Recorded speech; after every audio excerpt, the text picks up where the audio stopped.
Hii habari inasema kuwa UDA yajitenga na pendekezo la Cherargei kuhusu kuongezwa kwa muhula wa rais kuhudumu. Yaani namna ambavyo UDA wao wamejitenga na lile pendekezo la mheshimiwa Cherargei kuhusu kuongezwa kwa muhula wa mheshimiwa rais au wa rais kuhudumu. Hii taarifa inasema kuwa chama cha United Democratic Alliance UDA chake Rais William Ruto kimejitenga na pendekezo la Senator wa Nandi Samson Cherargei kwamba muhula wa kuhudumu wa rais unafaa kuongezwa kutoka miaka 5 hadi miaka 7. Kwenye taarifa katika vyombo vya habari Jumatatu Septemba 25 mwaka 2023, katika mkuu wa chama hicho Cleophas Malala alisema kuwa pendekezo hilo haliwakilishi msimamo wa UDA au wa Rais Ruto kama kiongozi wake. Lakini pia Bwana Malala alisema kuwa Rais Ruto aliapa kuzingatia na kulinda katiba ya sasa inayosema kuwa rais ataruhusiwa kuhudumu kwa mihula miwili ya miaka 5 kila mmoja. Lakini chama cha UDA kinaheshimu pendekezo la kibinafsi la seneta huyo. Lakini kuhusiana na suala hilo la muhula wa kuhudumu kwa rais, mapendekezo hayo hayawakilishi msimamo wa chama cha UDA na kiongozi wake Rais William Ruto akasema hivyo. Lakini pia Bwana Malala alisema kuwa wakati huo chama hicho tawala kinajishughulisha na haja ya kutimiza ahadi ambazo viongozi wake walitoa kwa Wakenya wakati wa kampeni na kuelekea uchaguzi mkuu wa Agosti 9, 2023. Alisema kuwa hivi karibuni chama hicho kitatoa ripoti ya utendakazi wake wa Wakenya ili wapige msasa kwa msingi ya ratiba ya wafanyakazi ya kufanyika kwa uchaguzi mkuu ujao. Alisema kuwa hivi karibuni chama hicho kitatoa ripoti ya utendakazi wake kwa Wakenya, yani chama kitatoa ripoti ya utendakazi wake kwa Wakenya ili wapige msasa kwa msingi wa ratiba ya kufanyika kwa uchaguzi mkuu ujao. Kwa hivyo, kwa heshima, mjadala kuhusu muhula wa kuhudumu kwa rais hauna maana yoyote na hatuhusiki nayo. Bwana Malala alisema hivyo. Lakini wiki jana Senator Cherargei ambaye ni mwanandani na mtetezi sugu wa Rais Ruto, mwanandani na mtetezi sugu wa Rais Ruto, aliwasilisha memoranda kwa kamati ya kitaifa ya mazungumzo akipendekeza kila muhula wa kuhudumu kwa rais aongezewe kutoka miaka 5 hadi miaka 7. Hii ina maana kuwa ikiwa pendekezo hilo litakubalika, Rais Ruto atakuwa huru kuhudumu kwa miaka mingine 14 baada ya kukamilisha muhula wake wa sasa wa miaka 5. Kulingana na Bwana Cherargei, muda wa miaka 10 anaruhusiwa rais kuhudumu wakati huu ni mfupi sana kwake kutekeleza ahadi zote zilizoorodhesha kwenye manifesto yake.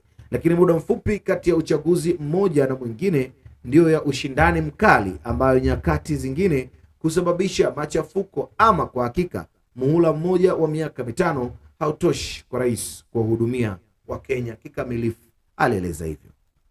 Baba yangu, yes yako mengi ya kuzungumza hapa, mengi sana. Kwanza kuna kitu Malala ameongea hapo, ndio eti wa hivi karibuni italeta report ya utendakazi ambaye serikali imefanya. Ndio sasa nashindwa anasema ili public ipige msasa, ili wananchi wapige msasa kuhusu hiyo report. Sasa ninashindwa kwamba wataleta report ya aina gani? Vile hali ya maisha imekuwa ngumu, vile kila kitu imekuwa gharama. Sasa wataleta ripoti gani na wanayatarajia kupigwa msasa aina gani? Kitu ingine, Wakenya wanatakiwa kujua ni kwamba Cherargei is a close confidant of the president. Ujue amependekeza report, ameandika memoranda. Si umesoma hapo? Ameandika nini? Memoranda. Amependekeza kwa ile report ya committee ya juu ya leadership. Unanielewa? Ndio. So meaning ni kitu serious.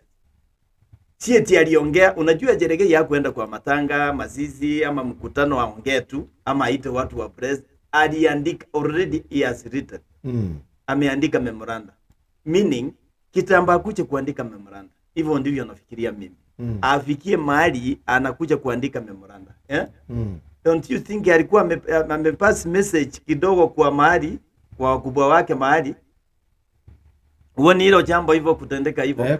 Lazima yeye ni waandani sana. Imesemekana waandani sana wa rais. Ukiwa waandani sana wa rais, uwezi kupupujika, uwezi kuja tu na uanze kusema kitu. Hiyo kitu lazima imepita. Sasa ni mzade tu unatakiwa kuruza kwa wananchi ili kusikia wananchi watakomment nini. Unanielewa ndugu yangu? Sasa ni lipi wananchi wa Kenya wanafuata? Ni kufanyiwa maendeleo ya nyambaye imekosekana? Ni gharama ya maisha kurudi chini ya nyambaye inaendelea kupanda? Ama ni kuletewa mzigo wa presidential term limit? Sasa Amerika mtu anaenda muhula yote 8 years. 4-4. Sisi Kenya ni 5-5. Unaona? Ndio. Tukombele miaka 2 kwa Amerika. Ile hali tena tunataka kuongeza kutoka ile miaka tuko nayo iwe 14, iwe 7-7. Are we really serious? Na uongozi wetu sisi wa Afrika tuko serious kweli na kitu ambao tunataka kufanya? Are we really thinking vile tutasuiza maisha ya wananchi? Unaona? Hatuna hilo katika orodha zetu zote. Hatuna kitu ambao tunafikiria ni jinsi vile tutaongoza kwa muda mrefu. Unajua kitu yenye ambayo imenikera tena, Marara anaongea ni nini? Eti president hawezi fanya kazi kwa hii miaka ni michache. Unanielewa ndugu yangu? Yeah. Wakati Cheregeia. Wakati president kabla hajakuja kuchaguliwa kuwa president, alikuwa ameandika manifesto. Hii manifesto ni kama timetable, orodha ya zile vitu utaenda kufanyia watu. Na ni kulingana na ile miaka already umechua, you have known the years, the limit years ambao unaenda kuongoza. Unaona? So hiyo miaka ukiandika timetable yako, ukiandika manifesto, inaenda kulingana na miaka ile ambao unaenda kuongoza. Ndio. Kwa maana lazima ujue. Na swali lingine kubwa ni hili. Sikibaki alipita katika hii miaka 10. Alifanya maendeleo. Alikuwa anahitaji extra years, hakukuwa anahitaji. Uhuru amepita katika hii miaka 10. Sasa Ruto ajue kwamba hizi sehemu zote za kutapatapa hapa na pale za kuruhusia Wakenya mzare in state ya kupunguzia Wakenya maisha, gharama ya maisha, bado tunamuongojea. Na miaka inaendelea kwenda. Unaona siku ya leo vile imekuja hivi. Haitakuja tena mpaka ulimwengu Mungu arudi. Unanielewa? Haitarudi tena. Hii imeisha na imeenda. Ni kama hawa viongozi wa UDA hawajaelewa hili jambo. Wanafikiria leo inaendelea kukaa. So ni sangapi sisi, ni wakati gani sisi tumefikiria juu ya extension of presidential term na ile hadi atufikirii juu ya kufanya maendeleo katika nchi. Unanielewa? So hao watu ukisikia hii sio mara ya kwanza. Nafikiri kama sijasahau this second round Cheregei anaongea juu ya hii kitu. Mimi sisahau upezi. Kwanza Marara huyu mmoja ndiye alikuwa ameongea hii kitu. Ndiye alikuwa ameleta kitu kama hii. Unaona? Watu wakalalamika vibaya sana. Nimekuambia mara sio mara. Hii mambo ya kununua hata wabunge wa upinzani. Hii mambo ya kutaka uwe na majority in both parliaments. Iko na signal ahead of Kenyans. Iko na signal mbele yetu hapa. Iko na kitu ambaye inataka kuleta. Iko na nia fulani, hide an agenda that is not exposed to people publicly so that the people of Kenya may know. Unanielewa? Ndio. So, lile jambo ambao tunasema rais ya kupatwa ng'ambo. Nilikuambia hii mambo ya mafuta itaisha. Amekaa ng'ambo, akirudi sasa utasikia mambo na mafuta ya vile iliongeza. Gachagua amekuja na stories zingine, mambo na mafuta sasa utasikia imeongeza na imeongeza. Unanielewa ndugu yangu? So kitu ambao iko hapa, kuna tactics za yenye Wakenya wanafanyiwa. Wakenya wenyewe wanaambiwa hili. Si mafuta ilipanda? Ndio. Tukapiga makelele. Hata tukipiga makelele president hayuko hapa.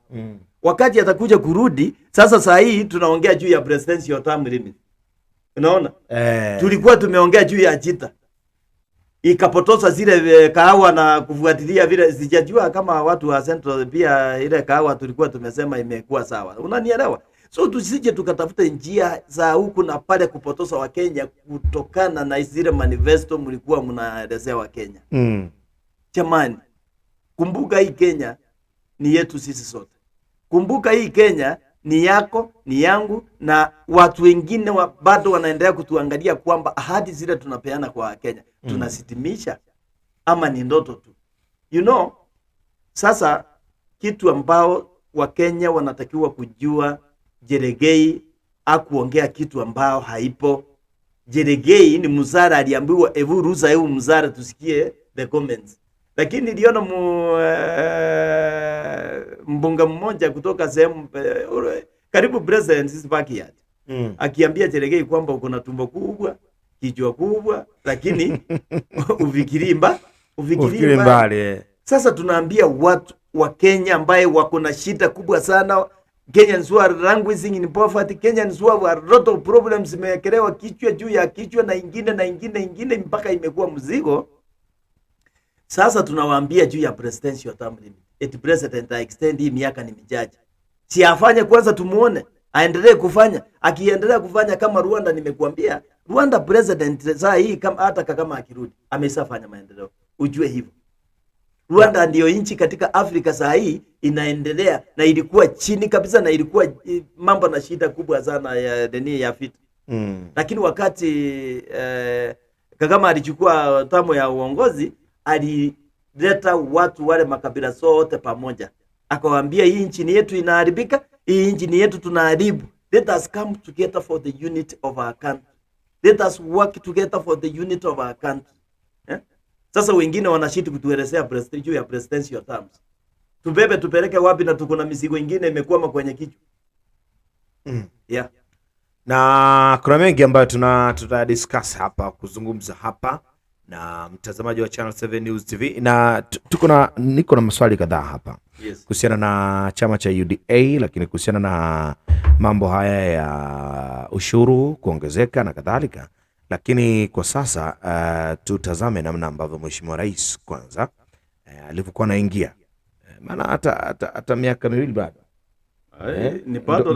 Ndo kwanza mwaka umemalizika. Bado, lakini ujumbe yangu huwa nakwambia siku njema huonekana asubuhi. Na ndio maana mimi nauliza hata miaka miwili bado. Niko upande wa swali langu liko upande wa kuona mbona mambo yanaanza kubadilika mapema. Hata miaka miwili bado hatujaingia. Watu tayari tumeingia katika tumemaliza mwaka mmoja utendaji wa kazi wa mheshimiwa. Lakini kuna baadhi ya viongozi wanaonekana bado tayari wana hamu ya Mheshimiwa Rais awe na miaka 14. Nini hasa wamekiona na vitu kama hivyo? Naweza kawa tamaa tu au la.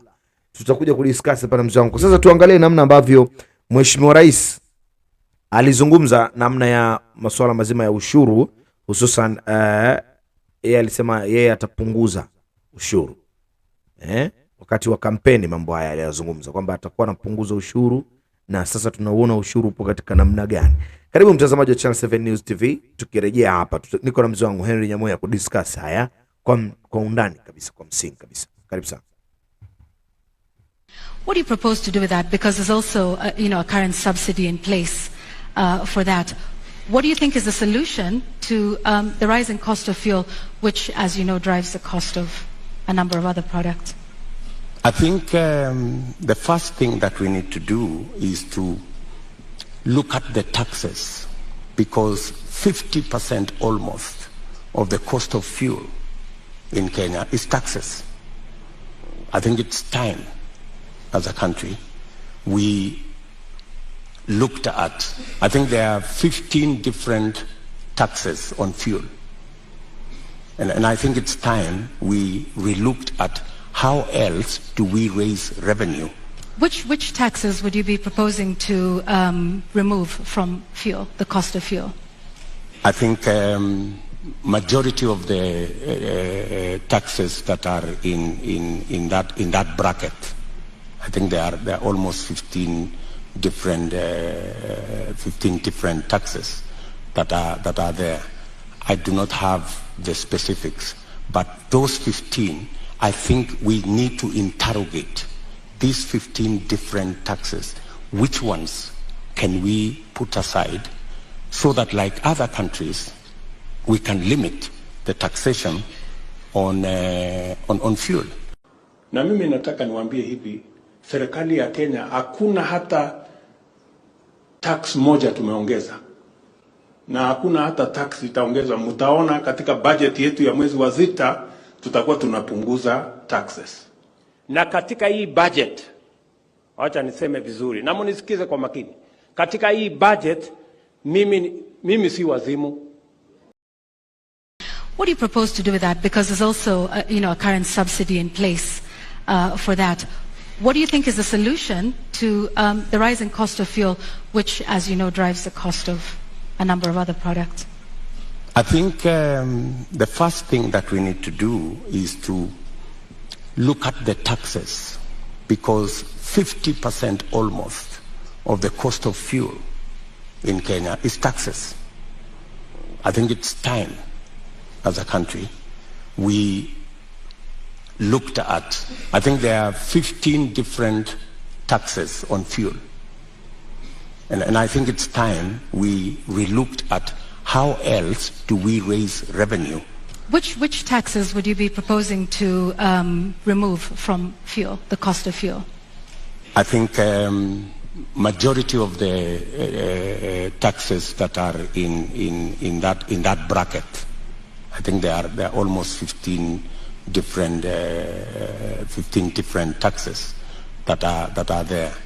I do not have the specifics, but those 15, I think we need to interrogate these 15 different taxes. Which ones can we put aside so that, like other countries, we can limit the taxation on fuel? Na mimi nataka niwaambie hivi, serikali ya Kenya hakuna hata tax moja tumeongeza. Na hakuna hata tax itaongezwa. Mtaona katika budget yetu ya mwezi wa sita tutakuwa tunapunguza taxes. Na katika hii budget, wacha niseme vizuri, na mnisikize kwa makini. Katika hii budget mimi si wazimu.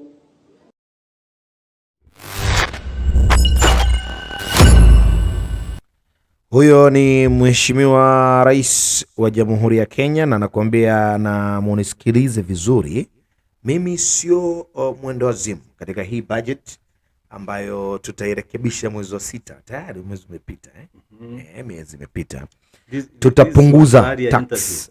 Hii ni ari interview. Tutapunguza tax na hakuna tax yote itakayoweza kuongezeka. Mzee wangu, tukianzia hapo kabla tujaenda kwenye yale maswali yangu. Tunapata kuona ahadi za viongozi wengi. Mheshimiwa Rais aliwazungumzia tofauti wananchi, alizungumza tofauti akiwa na wananchi wa Kenya.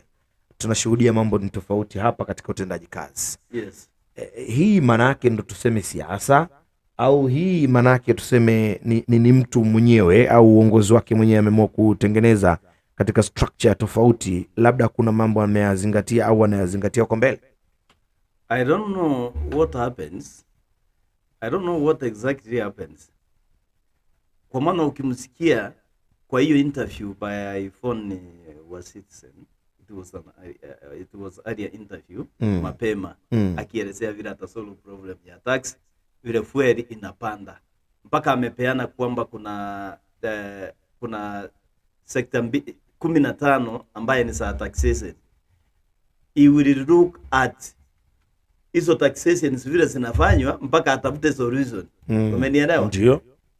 The same president amesema mahali hapo kwamba mimi sio wasimu ama sisi sio wasimu.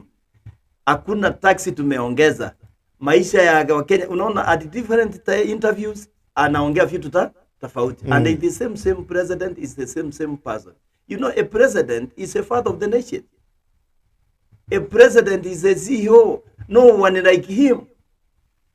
Every eye of an Kenyan is watching on what the president is saying. Sahihi. Unanielewa? Sahihi sana. So, unajua ukiwa wewe you are the head of state, you are supposed uongee ile kitu ambao unaongea na ipaki hapo. Sio mimi alikuwa anaelezea. Hizo zote zilikuwa different interviews. nini wakati tofauti, si ndio? Sasa kila interview alikuwa anapeana maoni tofauti.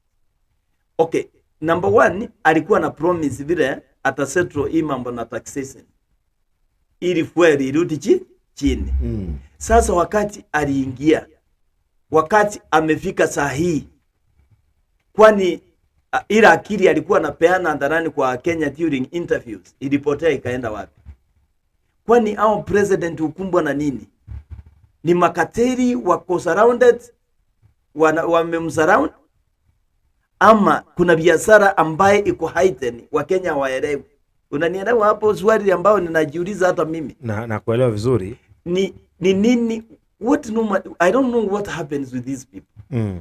Is the head of state, is the only one president we have, is the same person ambaye amepeana hadi amepromise vile atarutisha taxation chini, amepromise vile atarutisa fuel chini, kwa maana anajua inapandizwa na taxation. Unanielewa? Ile hali yeye mwenyewe ndiye amepandisha taxation, imeenda juu from 8% to 16%. Unanielewa? Ndio. Yeye mwenyewe, the same president, ndiye amepandisha fuel. Sababu gani tunasema ndiye amepandisha? Sasa hii we are talking, tunaongea juu ya fuel. High cost of living, high cost of fuel akiwa nje. Unanielewa? By the time we will come back to our country, hii shida na fuel watu wamesoea, wamesahau. Umenielewa? Sasa kitu yenye iko hapa ni sisi wa Kenya tusahau yale ambao yamepangwa. Yakishaongea yakiwa na joto, kama mwenye anaulizwa maswali hayuko, akikuja atakuja tu na hizi ameendelea kutafuta vile atafaitisha nchi, and that will be forgotten actually. Hakuna Mkenya ataongea juu ya fuel, kwa maana tayari tumeshazoea, tayari tumeshaingia katika huu mfuko wa fuel ambaye ni heavy, hata hatuwezi inua. Unanielewa hapo ndugu yangu? Nakuelewa vizuri. What Kenyans are wondering is, why is our president giving different yani views? Anaelezea hapa, tunaona paka economy itarudi chini, bila maisha itarudi chini, bila Wakenya watafaitika, bila Wakenya watakuwa na pesa mfukoni, bila mahazuras watapata pesa. Instead it is opposite. What is happening, what we are seeing is the opposite, completely the opposite. Unanielewa? Ndio. So kitu tunataka ni hivi, kiongozi unatakiwa kuwa na mahoni moja, yale ambao wa Kenya. Sasa hebu niulize, hizi pesa ambayo president anaenda, tunaambiwa ametoa mahali fulani 80 billion, ametoa mahali fulani pesa fulani ametoa, atakuja kuziweka wapi? Kwa hii heavy tax, kwa hii taxation iko juu, atakuja kuzifanyia maendeleo wapi? Kwa maana kila Mkenya is taxed heavily. Atazitoa kama subsidy ama atazifanya aje? Unanielewa mazwali? Ndio. Sitatusaidia nini? Atazifanya aje? Unajua Marara ameongea eti hivi karibuni wataangazia juu ya utendakazi. Na wapeane mahoni kwa Wakenya, wapige mzaza. Tupige mzaza nini? Nini iko hapa Wakenya watapiga mzaza nini? Na mimi nitaka nikuulize hapo chama cha UDA. Nitaka nikuulize hapo chama cha UDA hivi mapema wataenda kutoa ripoti yao. Sasa wewe binafsi unadhani hii ripoti ya utendakazi ambao chama cha UDA wanasema wataenda kutoa kwa wananchi ni ripoti ya mtindo upi, hususan katika masuala ya maendeleo? Maana wananchi tunachotegemea kikubwa ni maendeleo. Wewe unaona ripoti ambayo itatolewa na chama cha UDA hapa kwa wananchi ni ripoti ya mtindo upi? Nakwambia ripoti peke yake itakuja kwa chama cha UDA ambaye yenye itapeanwa na UDA. Number 1 ni fertilizer, number 1 ni mbolea. Utasikia tu, utaona zile ripoti, kitu ya kwanza kabisa the achievement ni fertilizer. Number 2 utaambiwa stories zenye ambao kama hizi unaona hapa asijawahi fanyika. Some zinaenda kufanyika na asitakuwa, lakini ujue agenda number 1, achievement number 1 itakuwa ni fertilizer. Andika hapo na utakuja kuniambia what the government has achieved to manage juu ya mbolea na chakula imetoka. Huwa ninauliza kila wakati, sisi ninapewa na nani? Si ninapewa na Mungu. Utajuaje what will come tomorrow? So achievement, umeniuliza swali mzuri sana. Mimi yenye ninajua mengine sijui yatakuwa mengi sana, yenye mengine hayapo, lakini yenye ninajua ni juu ya fertilizer. Fertilizer itakuwa kipaumbele. Achievement ya kwanza itakuwa fertilizer, na fertilizer itakuwa kipaumbele. Unielewe hivyo na ujue na it is coming. You just wait. Sawa. Yeah. Na tutaendelea hapo tulipoishia, maana mjadala ni mrefu kweli, lakini kwa sasa tunaomba tumuone moja kati ya kiongozi ambaye ameweza kuacha comment yake katika masuala haya ya kupendekeza kikomo cha muda, kwa maana ya au kuongeza muda kwa uongozi wa Mheshimiwa Rais pale juu. Ni MCA mwenye hasira kali kweli, ameweza kufunguka na amemwambia Cherargei kwamba atuache sisi kutuona namna ambavyo yeye anatuona.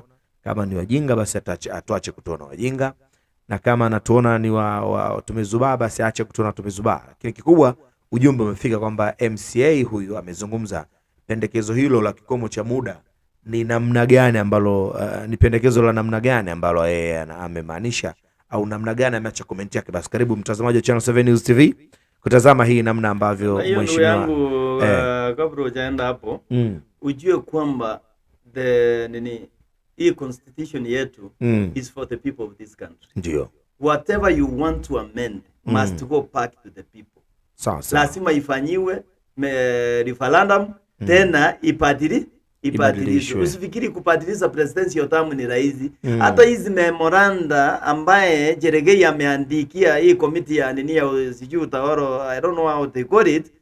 Hiyo lazima ujue kwamba watabadilisha, haitabadilishwa hata parliament, nor even the president can change that. It must go back to the people. Sawa. Lakini ujue kwamba hii ni mzare. Cherargei si hayuko mbali, hata kwanza Cherargei huyu mtu amepewa mzare, turuza mzare tusikie vile wananchi wanafanya nini, wana comment. Lakini swali kubwa ni hili, wananchi aina gani? The ones who are suffering now without even food on the table, at the table? Ama wananchi gani? Haya, tutakuja kuendelea hapo tulipoishia na mzee wangu. Kwa sasa tutazame namna ambavyo kiongozi huyu ameweza kuacha comment yake, au kwa namna kiongozi huyu ameweza kuzungumza, ndivyo baadaye tukirejea tutaendelea na pale ambapo tumeishia. Karibu mtazamaji wa Channel 7 News TV. Mbunge, wewe umekuwa kiongozi wetu, umetupigania. Hawa watu ambao mnaketi nao kule Nairobi, sisi wa hapa chini yetu ni kung'ang'ana na kuhakikisha kwamba maneno ya afya, maneno ya barabara hapa katika county inaenda sawa sawa. Lakini tunataka tukutume. Hawa watu waache kutuchukua wananchi wa Kenya kama watu wapuzi, watu ambao wajielewi. Sisi tunajielewa, na ndio maana wakati tulienda kupiga kura, wananchi tulipiga kura mtu akuwe mbunge kwa miaka mingapi? 5. President akuwe miaka mingapi? 5. Na arudi tena aombe, si ndio? Na sisi wananchi tufanye uamuzi. Hii upuzi ambao watu wanaketi kule Nairobi, community moja, wanaketi kwa nyumba moja. Alafu wanasikizana kwamba sasa nimekutuma wewe ni kijana yangu, enda. Serikali tunataka ishughulikie maisha ya mwananchi, waache maneno ya kuongeza miaka ya kuketi katika bunge. Sisi tunajua ni miaka 5 na mtu anarudi kuomba tena. Sio ni sawa? Mwana, tumekutuma. Enda gonga hao watu kabisa, usiwaachie nafasi, na mhakikishe kwamba anybody who will vote kwa hiyo kitu eti serikali iongezwe ikuwe miaka 7, huyo mtu aende nyumbani na hatutaki kumuona tena.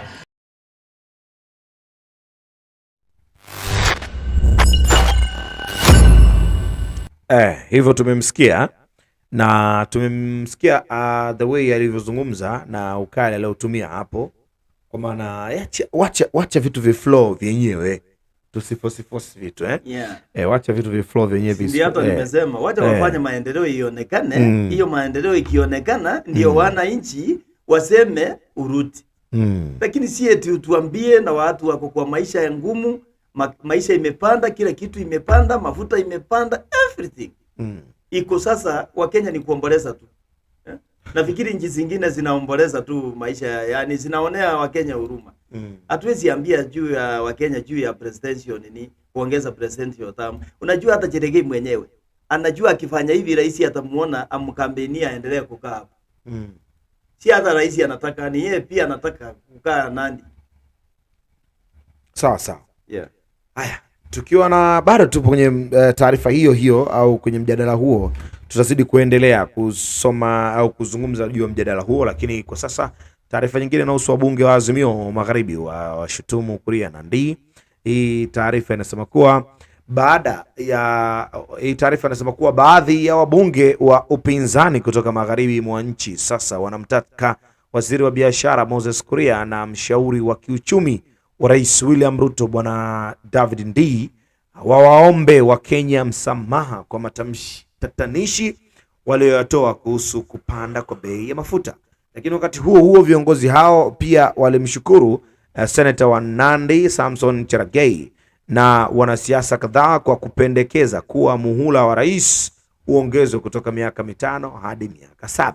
Taarifa inasema kuwa wakati huo huo viongozi hao pia walimshutumu Senator wa Nandi Samson Cherargei na wanasiasa kadhaa kwa kupendekeza kuwa muhula wa rais uongezwe kutoka miaka 5 hadi miaka 7. Viongozi wa Azimio hao wamemshutumu. Lakini pia mbunge wa Matungu Peter Nabulindo na mwenzake wa Mumias Mashariki Peter Salasia pia wamemtaka kinara wa upinzani Raila Amolo Odinga awaondoe wanachama wa Azimio kwenye kamati ya kitaifa ya mazungumzo yenye wanachama 10. Lakini pia wanasema viongozi wa Kenya Kwanza hawatamaniki mazungumzo hayo yanayostahili kusuluhisha changamoto ambazo zinawakabili wa Kenya. Lakini Bwana Kuria na Dr. Ndii walikashifiwa kwa kutoa matamshi yaliyoonekana kuwakejeli wa Kenya kutokana na kupanda kwa bei ya mafuta. Na hii taarifa inazidi kusema kuwa ukiendelea kulalamika kuwa bei ya mafuta imepanda, kwa nini usichimbe kisima chako? Alisema hivi Mheshimiwa Kuria baada ya tangazo kutolewa kuhusu kupanda kwa bei ya mafuta, huku akisisitiza kuwa bei ya bidhaa hiyo itaendelea kupanda bei Februari 2024. Lakini pia aidha Bwana Nabulindo aliwataka wanachama wa Azimio wajiondoe kwenye mazungumzo hayo iwapo wenzao wa Kenya Kwanza wataidhinisha pendekezo la Bwana Cherargei. Alikuwa akizungumza eneo bunge lake mnamo Jumamosi Septemba 23 mwaka 2023. Bwana Salasia naye aliwataka Wakenya wafunge mikanda na kupambana na maisha magumu kwa sababu huenda hali haitabadilika hivi karibuni. Aliwataka wanasiasa nao wakome kutoa yale matamshi ya kuwakejeli wa Kenya. Lakini pia taarifa inasema kuwa mwanaume mwenye njaa ana hasira nyingi, na baadhi ya matamshi ya viongozi wa Kenya Kwanza yanakejeli maisha magumu ambayo Wakenya wanapitia. Kuria na Ndii wanastahili kuwaomba Wakenya msamaha na hatuwaruhusu matamshi hayo yatolewe kwa sababu yatazamisha Kenya kwenye ghasia, alisema hivyo Bwana Salasia. Lakini mwanasiasa huyo alisema kuwa viongozi wanastahili kuwapa Wakenya matumaini, nayo serikali iweke mikakati ya kuhakikisha taifa linajikwamua kiuchumi. Hiyo taarifa inamalizika hivyo au hiyo taarifa inaisha hivyo? Mzee wangu, nimesoma kwa kina sana hii taarifa. Yes. Ili pia uweze kupata kuielewa. Hapo ndugu yangu, hao bunge unaona wanastumu hiyo mambo ya Cherargei, ndio kuongeza term limit ya president. Unajua saa hii shida ambayo Wakenya wako nayo saa hii, kitu ambao Wakenya wanataka nayo ni zile ahadi rais alikuwa ana promise kabla hajakuwa kiongozi akifanya campaign. Ndio Wakenya wanaanza kuhesabu one by one waone ni gani inafanyika na ni gani haifanyiki. Instead of what is happening is completely the opposite. Sasa kitu yenye ambaye tunasema,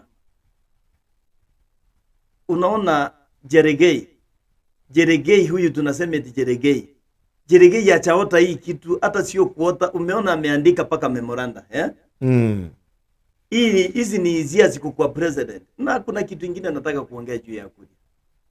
Kuna mambo mawili.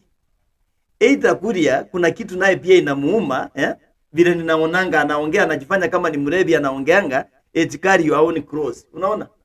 Ni kama anaambia Wakenya carry your own cross. Unanielewa? Ndio. So is not supposed to tell them openly. Unanielewa? Ndio. Kwa maana mambo mengine anaongea kama una kizima chimba, unaweza pata kwamba naye pia ameumwa na maisha, yani kwa mfano kama kiongozi. Na mara nyingine kwangu, hata kama angetafuta njia nyingine ya kuelezea Wakenya kuliko kuambia Wakenya hadharani wenye ambao wamekumbwa na gharama kubwa sana ya maisha, hiyo ni kukosea Wakenya adabu. Unanielewa? And also ulisikia Gachagua akisema juu ya kudi aje. Alisema hakuna mtu atafuta kudi katika kiti, ni mtoto wetu na hawezi futwa nikiwa hapa. Ulisikia hiyo kitu aliongea? Yani pia amepata mtu wa kumsupport. These are two people, the same people from Central Province ambaye wako na hali ya nini ya juu. Mmoja is a deputy president, another one is a cabinet secretary. Unaona? Sasa pia wanaongea maneno ya kububuchika, wanaongea maneno kiolera bila kujali, bila kuonea Wakenya huruma. Unanielewa? Hii maneno ya kuongea, kiongozi mzuri ni yule ambaye anatakiwa kujua ni nini inatoka katika mdomoni mwake ama katika kinywa mwake. Uwezi ongea na wewe ni kiongozi, watu wanakutegemea. Unanielewa? Nakuelewa vizuri sana. So tusifanye za wakati mwingine pombe ituendeze zile zili za ndani ambazo tuko nazo. Hatuwezi ongea wakati hatujakunywa pombe. Hiyo ndio statement ambayo naweza ongea. Naam, yako mengi ya kudiscuss na mzee wangu hapa, niko naye live kabisa hapa kupitia ukurasa wa Channel 7 News TV East Africa. Lakini baada ya Mheshimiwa Rais kuchukua msukano na kuwa dereva, kuna mengi yanaweza kutokea ambayo pia aliyapinga mwanzo. Moja kati ya matukio ambayo yanatokea ni uendeleaji wa kutekateka baadhi ya watu, kwa maana kupotea kwa baadhi ya watu, lakini pia viongozi wenyewe wa serikali, kwa maana hata aliyekuwa Mheshimiwa Rais, Mheshimiwa Uhuru Kenyatta alilalamika kuhusu familia yake kuingiliwa katika familia yake na vitu kama hivyo. Japo Mheshimiwa Rais mwenyewe wakati yuko hakuwa katika kiti kile cha urais, kuna namna ambavyo mambo yaliweza kuendelea pia yeye katika kipindi kile. Na moja kati ya kauli ambayo inakumbukwa sana, Mheshimiwa Ruto alimwambia Mheshimiwa Uhuru, niacheni msiwadhuru watoto wangu. Hii taarifa na video kama nifanyie vile mtanifanyia, lakini msiue watoto wangu. Video nadhani alikuwa na aliongea open. Haya, tuangalie video ambayo tukumbuke namna ambavyo Mheshimiwa Rais alikuwa anazungumza na namna ambavyo sasa mambo yanaendelea katika taifa letu. Nataka nimuombe rais wetu wa Kenya, tafadhali bwana rais, you shouldn't be the source of threats in Kenya. Wacha kutisha wa Kenya. Kazi yako ni kuhakikisha kwamba Wakenya wote wako salama. Wacha kutuambia ya kwamba tutakujua wewe ni rais. Sisi ndio tulikuchagua na tulikuchagua uwe rais wa Kenya. Wacha kututisha. Sisi hapana watu wa kutishwa. Kweli ama si kweli? Kweli ama si kweli? Tunaelewana? Na mimi nataka nimwambie rais, wacha kuniletea maneno my friend. Wewe sukuma candidate yako bwana kitendawili. Unaniongelea nini? Sijui kama tunaelewana. Mr. President, please stop talking about me. Talk about your candidate. Tunaelewana? Mtu waambie wewe rais, utuambie huyu mtu wa kitendawili atawacha kungoa reli lini? Atawacha kujiapisha lini? Atawacha kuvuruga Kenya lini? Atawacha mambo ya violence lini? Na utuambie agenda ya huyo jamaa. Wachana na William Ruto. I supported you when you needed a man to support you. If you do not want to support me, leave me alone. Ni kweli ama si kweli? Yes. Yeah. And please, tuko pamoja bwana? Tunaelewana? Yes. With a lot of respect. Sijui kama tunaelewana. With a lot of respect, my friend Mr. President. Please be a decent human being. Kuwa muungwana. Kuwa na shukurani. Sisi ndio tulikusaidia. Wacha kujifanya saizi eti sijui unajifanya nini. Please. Ama niaje my friend. Sasa eti wewe sasa unaanza kunithreaten mimi. Ati utanifanya nini? Bora usiue watoto wangu. Lakini mimi na wewe tafadhali tuheshimiane.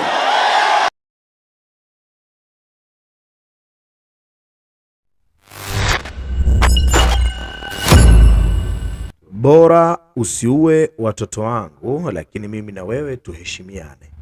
Hii ni kauli ambayo Mheshimiwa Rais alikuwa anaizungumza kipindi cha kampeni ile, lakini pia yalikuwa haya ndio yalikuwa yanajiri kipindi ambacho ilikuwa wakati wa kampeni. Kipindi ambacho cha kampeni ambayo tunayaona sasa yanakuwa kama yanabadilika. Tuweze kuita kisasi au tuweze kuita nini sasa?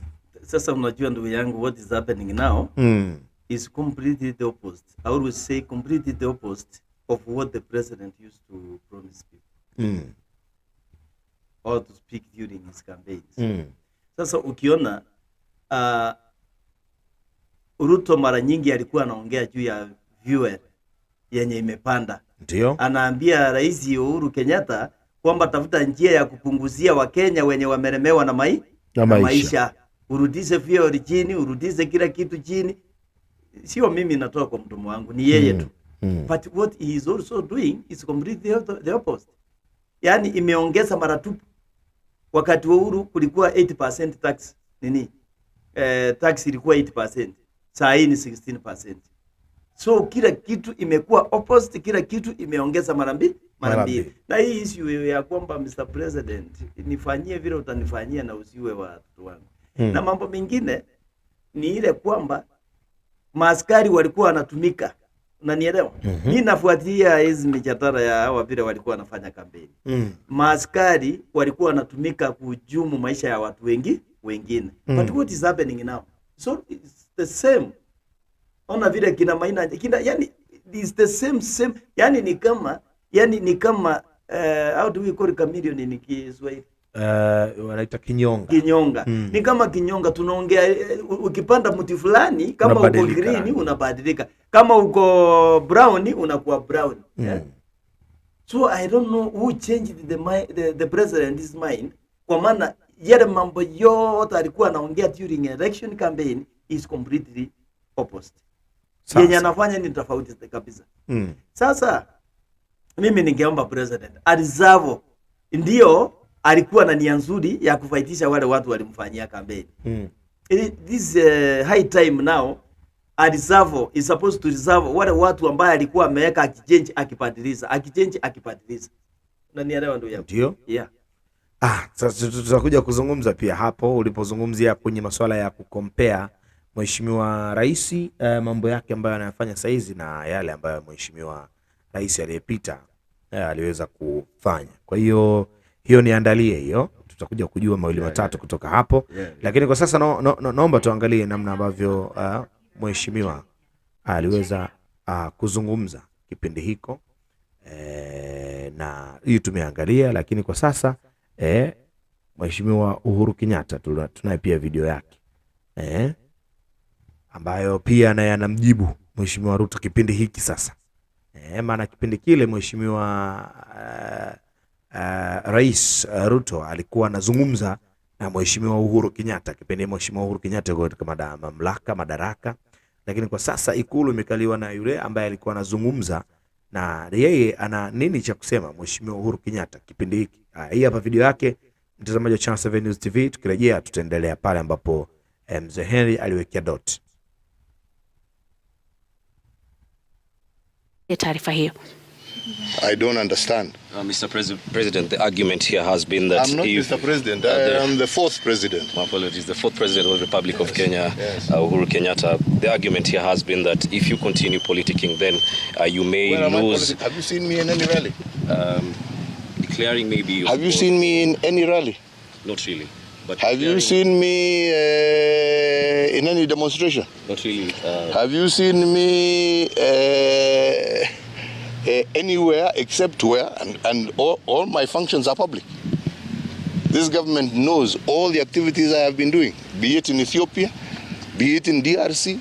I don't do it undercover. They know. Yeah. So which are these other activities? Maybe they should tell us. They're the ones who know. They have the whole system. Yeah. Instead of going onto cars to claim. See, that's what I'm saying. I'm here. Do you have to go and look for my mother? Do you have to go and look for my children? Right? Come for me. I'm here. Yeah. I'm here. In full view of you. Yes. So if you have those claims, sema. Shida iko wapi? Sema. Another question? Yes, please. There are also allegations that you financing the opposition to frustrate the government. To frustrate them from doing what? To frustrate them from doing what? You know, when you're a government, you're elected to rule. You're elected not to rule, actually, to govern. And to govern in accordance with the wishes of the people. Yeah? I am a retired person. Yes? Why don't they deal with the issues and the concerns that Kenyans are raising? That's what they should be dealing with. Not looking for scapegoats. Yeah? Go deal with the issues that Kenyans are raising. Right? When I was in power, I was dealing with the issues that Kenyans were raising. Yeah? These are not new things. Yes? Go deal with them. Have you perhaps had a tete-a-tete with the current president of No. I mean, you have a tete-a-tete with somebody who wants to have a tete-a-tete with you. He has not shown any indication that he wants to talk to me. And as a retired person, why should I go look for somebody who doesn't want to talk to me? Do you feel like perhaps the safety of your family is being threatened? Absolutely, and that's why I'm here. Yeah, and as you know, I have been quiet. But being quiet does not mean I will not defend my family. I will defend my family, right? And I will defend it to the end. All right? I defended Kenya and I did my best for this country. Okay? You may not think, or whoever has that opinion, that is an opinion. But according to me, I did the best I could do for my country. All right? And I handed over when my time was finished. And I will now do the best that I can do to defend my family. Mr. Retired President, you called a Jubilee Delegates meeting on the 22nd, I think, February or May. And the question here is, don't you think that is a form of maybe actively participating in politics, trying to iron out? No. And I said it when I was even right there on the platform. My idea and my plan was always to surrender my party. But what I completely rejected was the coup that was planned by this government to take over my party forcefully. And I said, let the members decide. But I will not.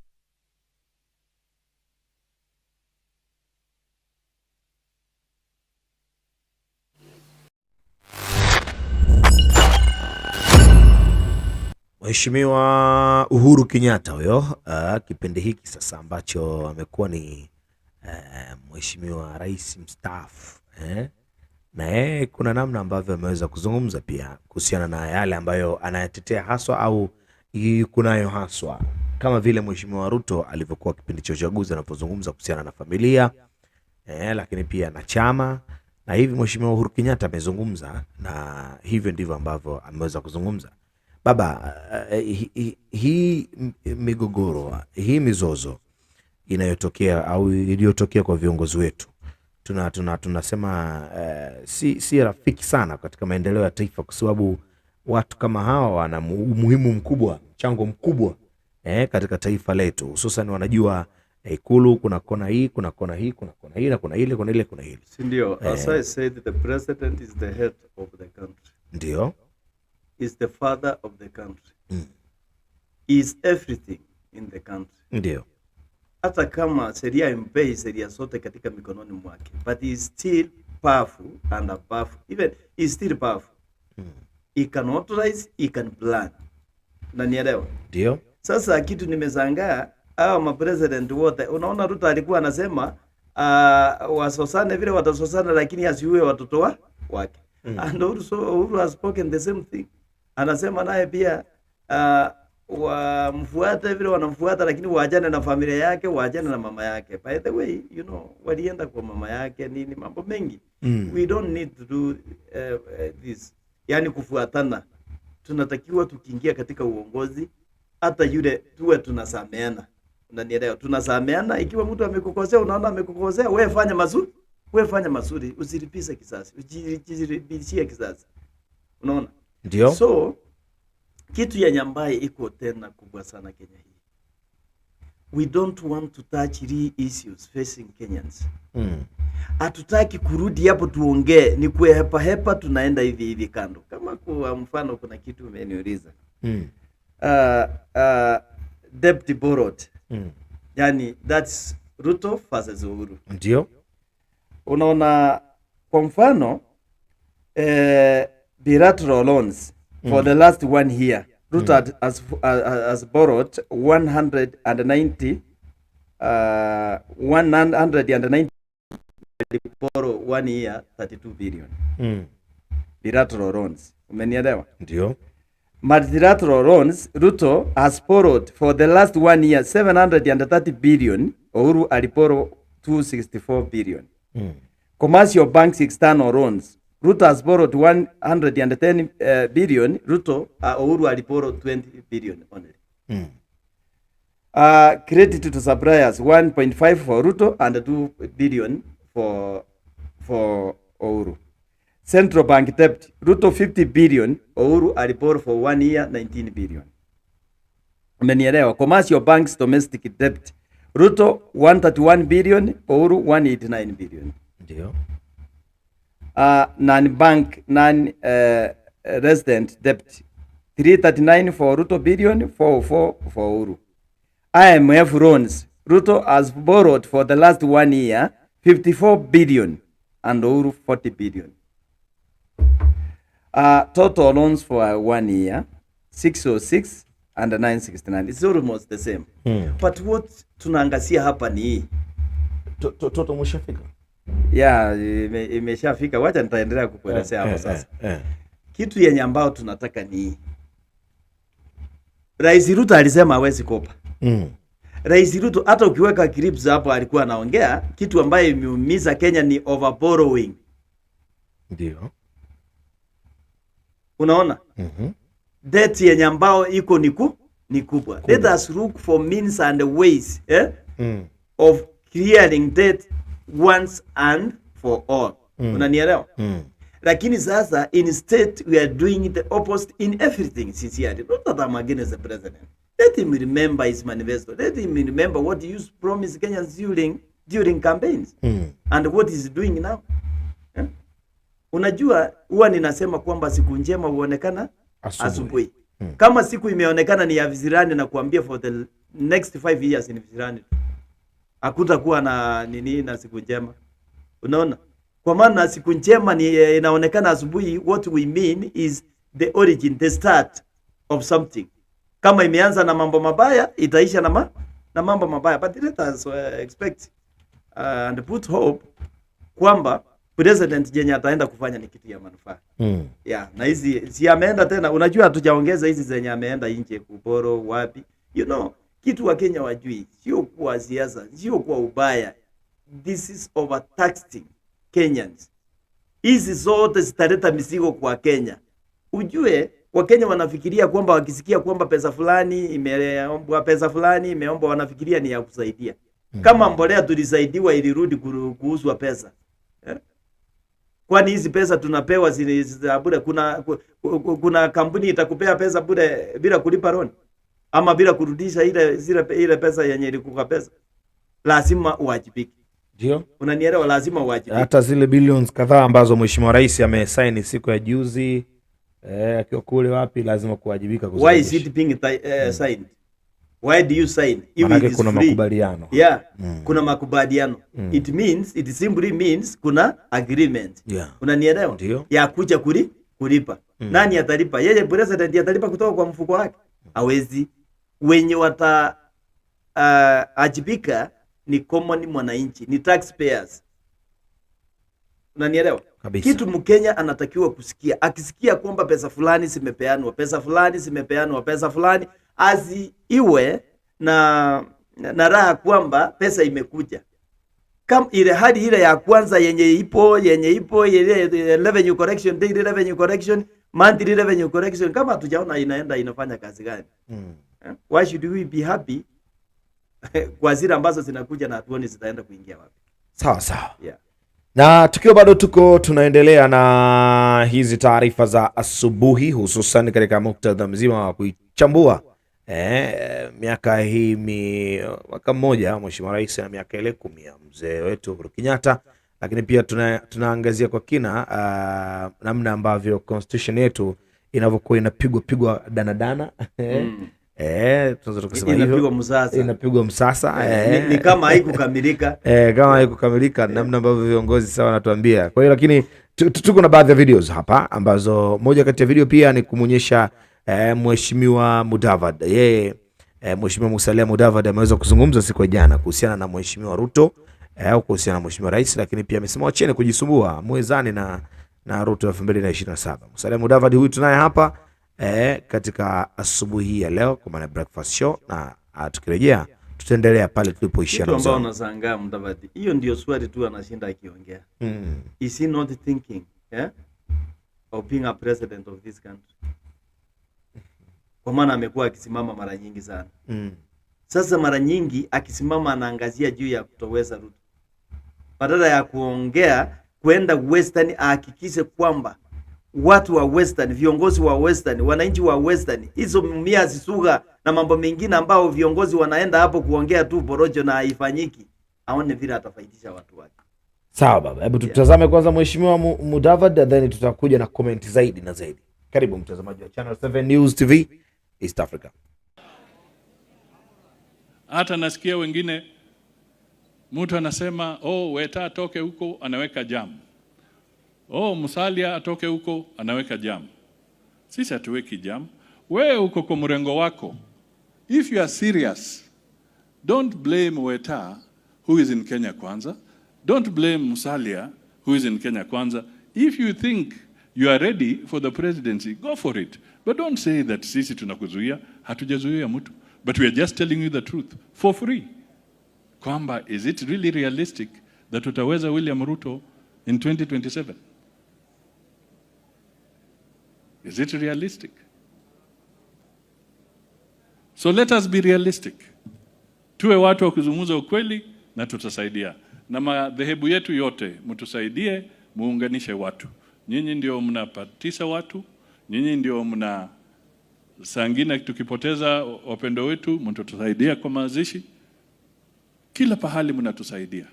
Nyinyi ndio mnatupatanisha wakati kuna shida. Please do your job. And Barasa, be strong as governor of Kakamega. Lusaka, be strong as governor of Bungoma. We have nowhere else to go but to work with you. And we shall work with the president, and I and my brother Moses Masika Wetangula, we have made it very clear that anybody who is moving around peddling falsehoods, peddling fitina, peddling all sorts of lies, please close that shop. Funga hiyo biashara kwa sababu haitanunulika. We want to forge ahead na Mheshimiwa William Samoei Ruto.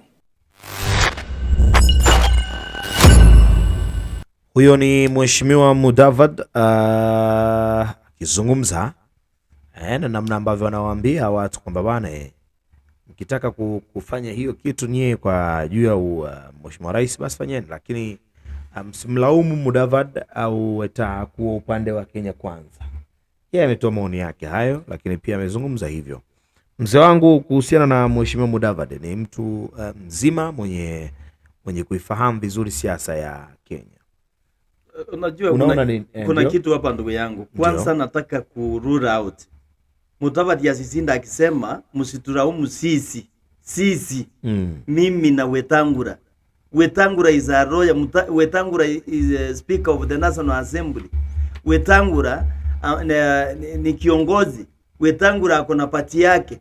Mudavadi asisinda akiambia Waluya eti msitulaumu sisi na Wetangula. Si Wetangula anaweza jiongelezea yeye mwenyewe. Kwa nini utaje mwanaume mwingine ambaye ni kiongozi kama wewe? Wewe ongea juu yako. Mimi kitu nataka kusikia kwa watu wa Western, mkiuliza Mudavadi, ni ile kwamba yeye anapanga hatima ya maisha yake aje ya uongozi, ama ni ile aliambiwa 2032 who told him that 2032 kila kitu itakuwa vile anataka. Things will change. So kitu ambao tunataka kusema hapa ni hii, Mudavadi amalize sita za Western Province using the powers he has in this government, Uta government. Hakuna uwezo amalize sita za kampuni za sukari. Kitega uchumi, jana tulikuwa tunaongea juu ya kitega uchumi. Kitega uchumi ya watu wa Western ni sukari. Ni mambo na sukari. Ni ukulima wa miwa. Mudavadi problem ya miwa has been there. Na Mudavadi akiwa as the party leader ya ANC yenye anatumia kupageni Waluya kuingia sehemu nyingine. Now is in the government, inaongoza si opposition. Kwa nini asitumike hizi nguvu afaitishe Waluya kwanza kabla hajafikia juu ya uongozi? Sasa saa hii tena anaambia Waluya eti amutaweza Ruto 2027. Na inakuaje kwa hatima yake yeye sasa, kwa vile akokiti anakula amesahau hata hatima yake. That's why I always say saa hii Waluya wangeanza kufikiria juu ya Eugene na Wetangula. Wajana na mambo na Mudavadi. Mudavadi ni watumbo. Ni wakukura. Na Mheshimiwa Mudavadi pia amewaambia wananchi kwamba bana, acheni vita. Mimi sina haja na kuwa speaker. Sina haja na kuwa speaker, maana kulikuwa na zile fununu kwamba labda anataka kile kiti cha speaker na vitu kama hivyo. Nani Mudavadi? Aache hii kiti yako nayo. Ndo watu walikuwa na fununu hizo. Kwa hiyo amewajibu, ambaye acheni vita. Mimi sina haja na kuwa speaker. Hii tunayo video, hebu itazame hii video hii. Isikilize alafu. Lakini unajua wanasiasa ni kama manabii sometimes. Wanaleta mambo mengine. Yaani ujue kama hii kitu ya Cherengei ni kama hiyo tu.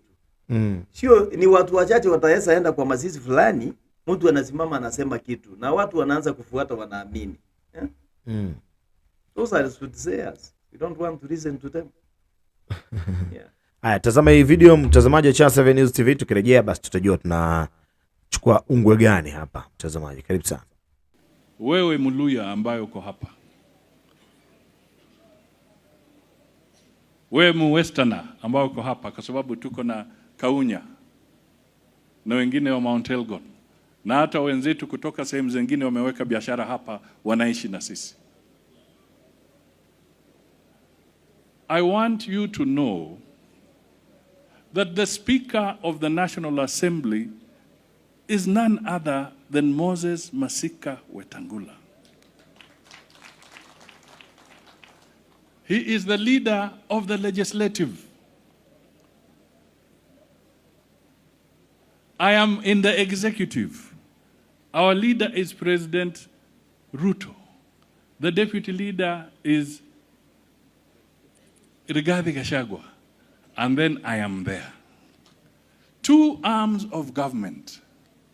Wewe Mluya, hii vitina yako kila siku.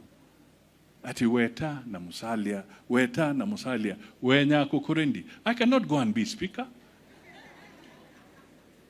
Wacha vitina wewe. Stop it. We want to move forward. We want to work together. That is the direction we have chosen.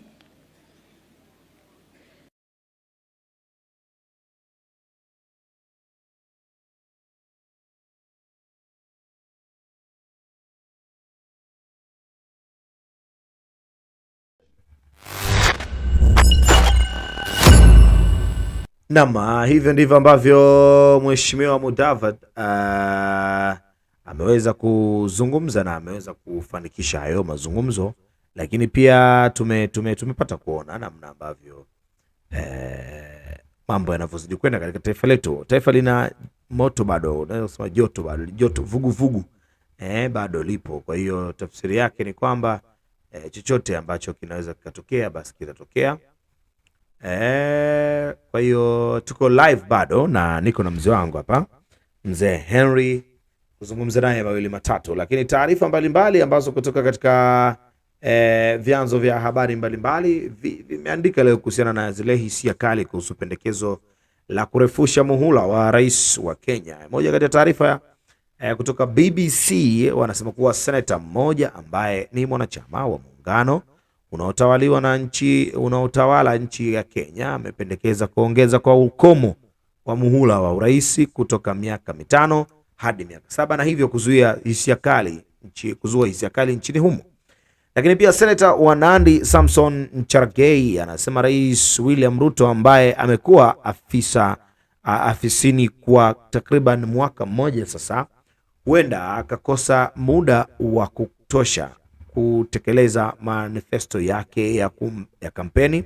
Lakini hata hivyo pendekezo hilo limezua hisia kali miongoni mwa baadhi ya Wakenya, huku upinzani ukishutumu serikali kwa kupanga njama ya kuondoa ukomo wa mihula ya urais.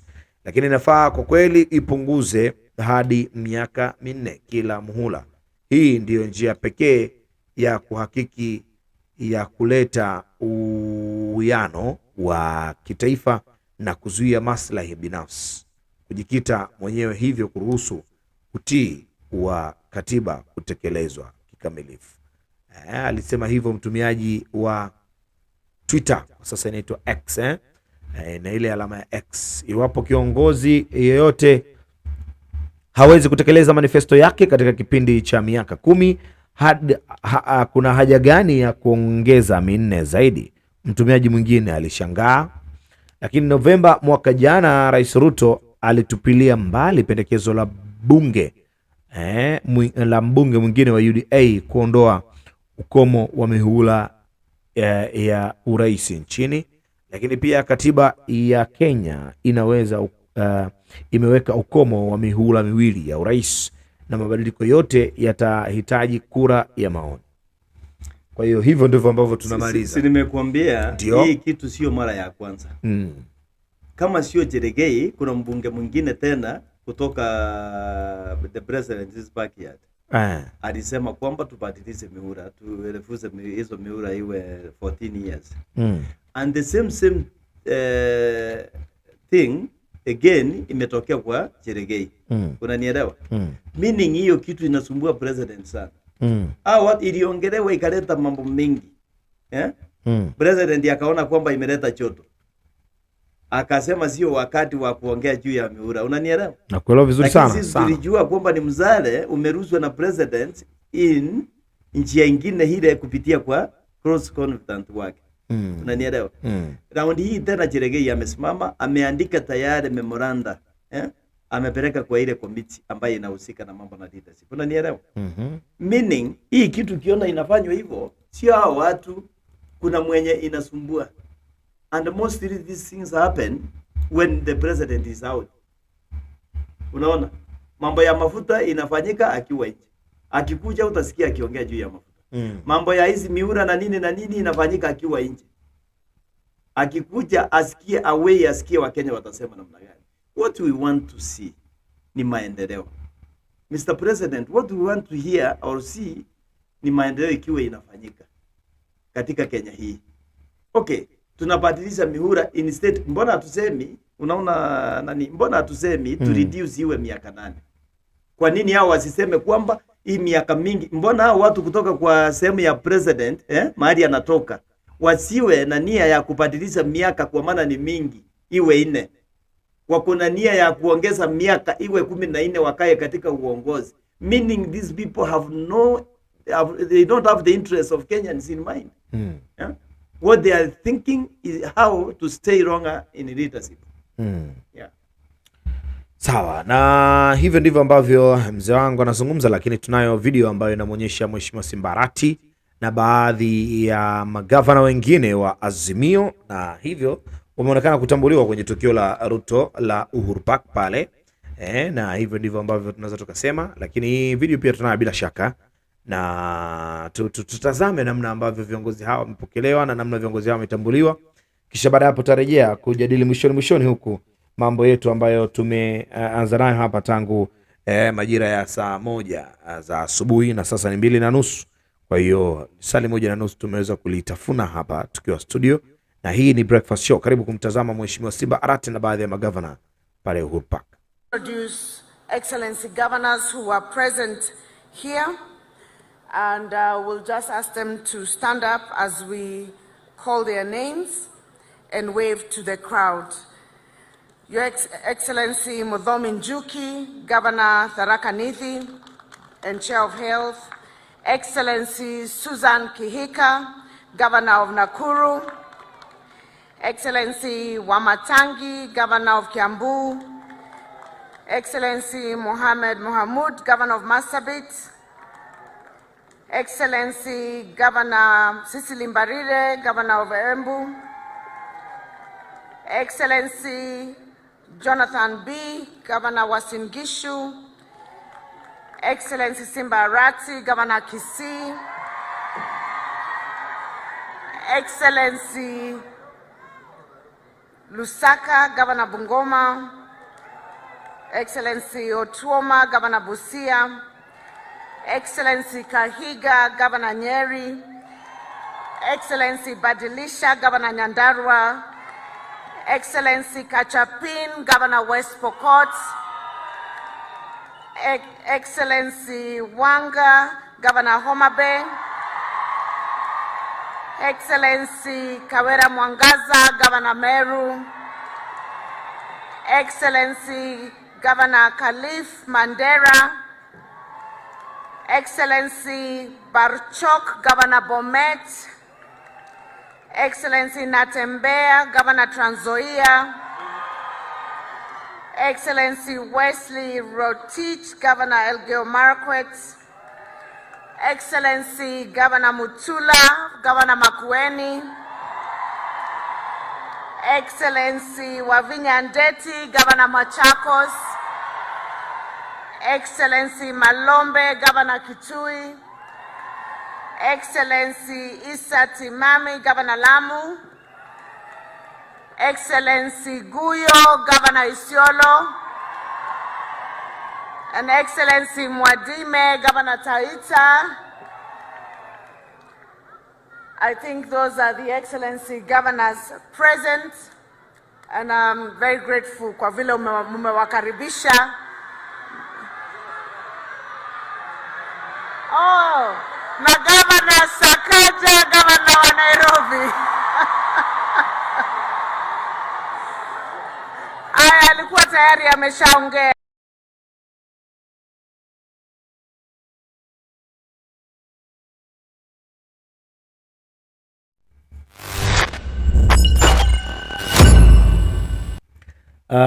Tumepata kuona namna ambavyo mambo yameweza kuendelea, lakini utani Mheshimiwa Sakaja akasahaulika kutambulishwa kwa sababu tu alikuwa ameshaanza kuongea, lakini tumepata kuona baadhi ya magovernors ambao wametambulika hapo, na siku ya jana mambo yalikuwa yanaendelea vizuri pale maeneo ya Park, lakini pia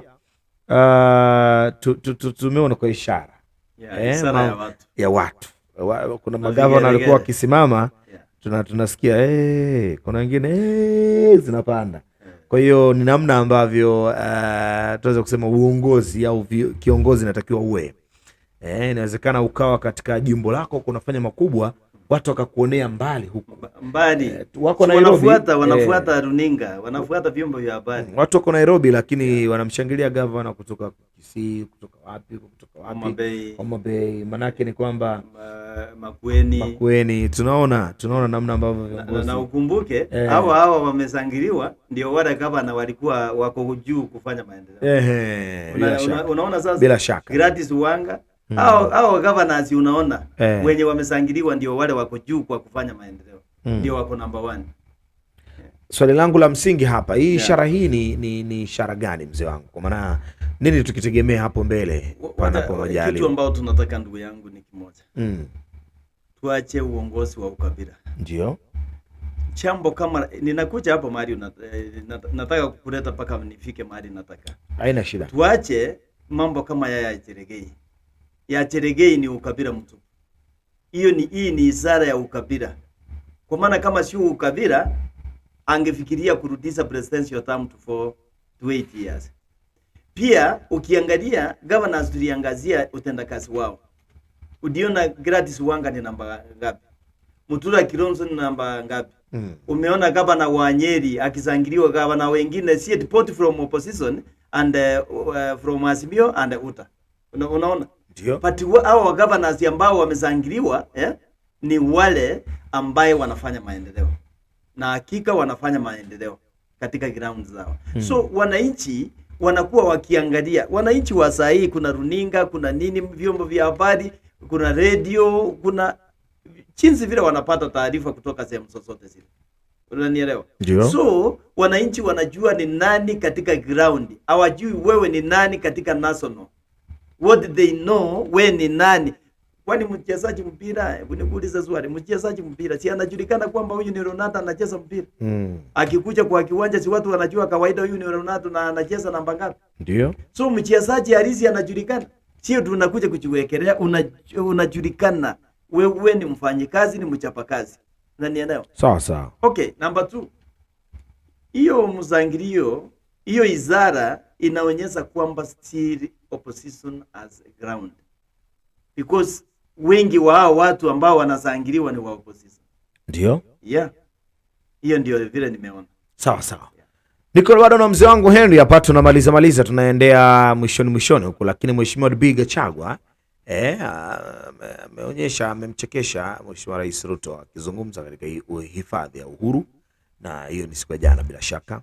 Kwa hiyo tuko nayo hii video hapa na tusikilize na utazame pia, na mwisho siku tutarejea hapa kuweka comment 2-3 then tumalize na video ya mwisho. Basi tuseme bye bye asubuhi ya leo. Karibu sana mtazamaji wa Channel 7 News TV. Deputy President naye aje aseme. Asante.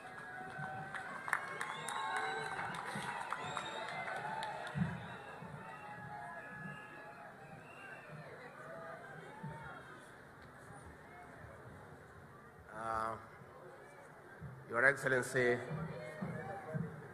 the President of the Republic of Kenya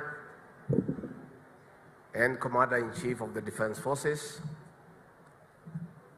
I've chosen to speak from here because there has been serious breach of protocol.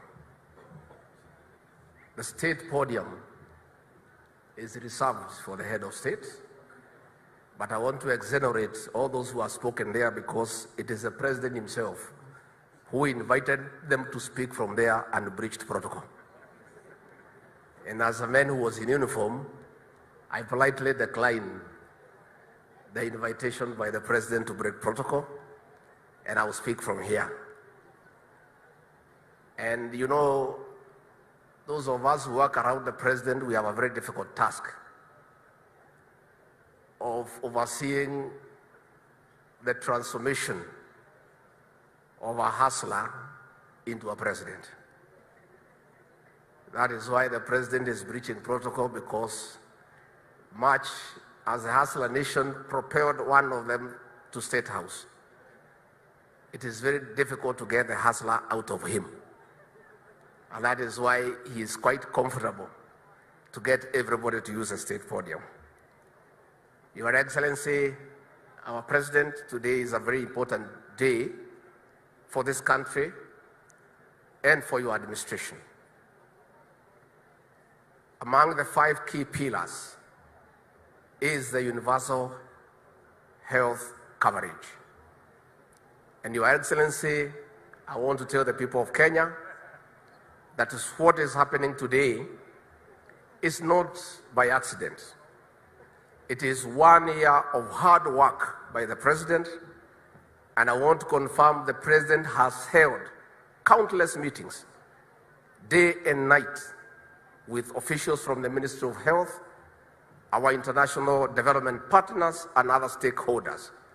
And Your Excellency, this intervention at the level 1 of intervention is a clear demonstration that you are determined to transform this country through the bottom-up economic transformation agenda.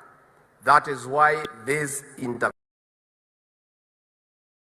intervention is at the lowest of the pyramid, mashinani, where wananchi are.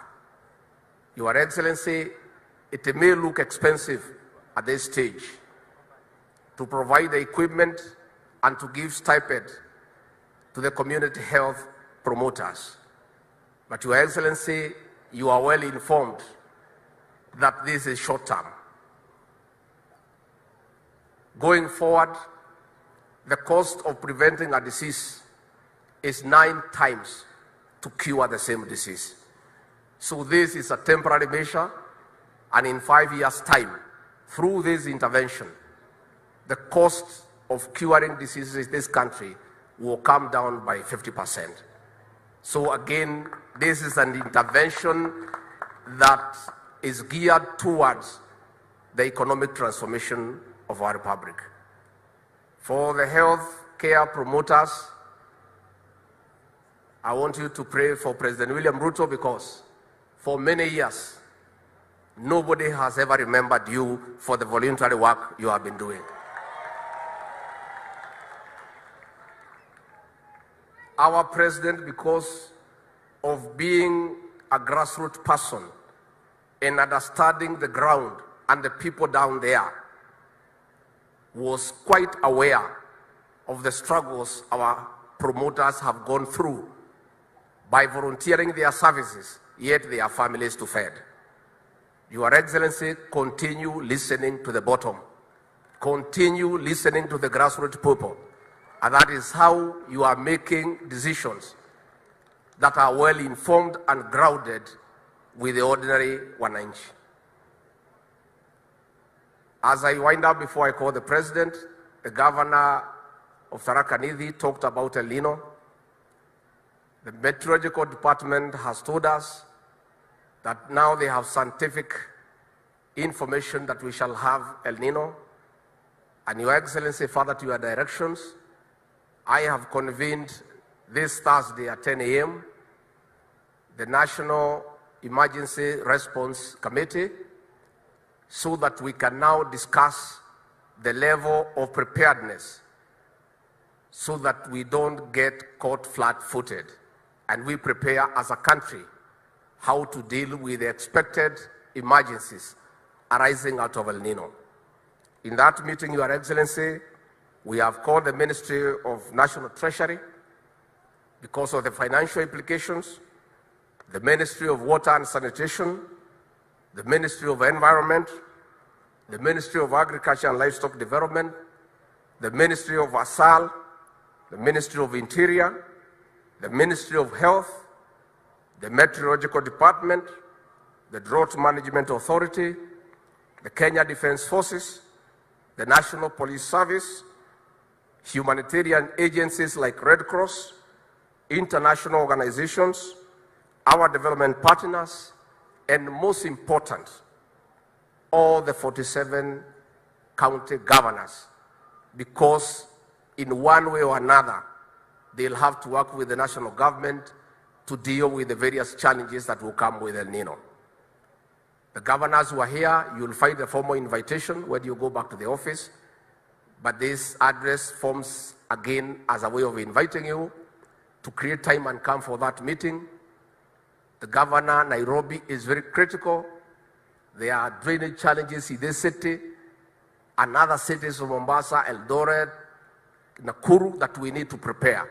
We need to work together between the national government and the county government so that as a country we prepare for the challenges that will come with El Nino, and we have sufficient information to the people of Kenya, those who are on high ground, those who are in areas that are prone to floods.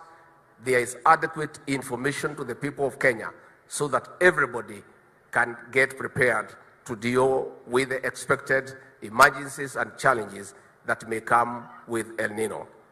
With those very many remarks, I now want you to stand.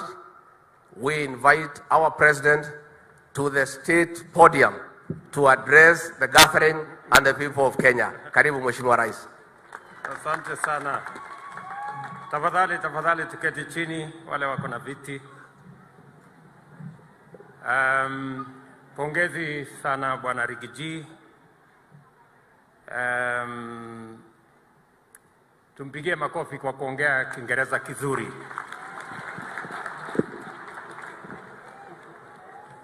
na nimeona, najua nimesumbuka sana hapa chini. Alikuwa hawa wazungu wakiongea na niuliza huyu amesema nini? Huyu amesema nini? Sasa na nimemsaidia sana, naeleza huyu amesema hivi. Sasa amesimama hapa ameongea tena ile Kiingereza, nikashangaa sasa huyu mtu kumbe alikuwa ananienjoy. This is a very special moment in the history of President to the state podium to address the gathering and the people of Kenya. Karibu Mheshimiwa Rais. Asante sana. Tafadhali tuketi chini wale wako na viti. Pongezi sana Bwana Rigiji. Tumpigie makofi kwa kuongea Kiingereza kizuri.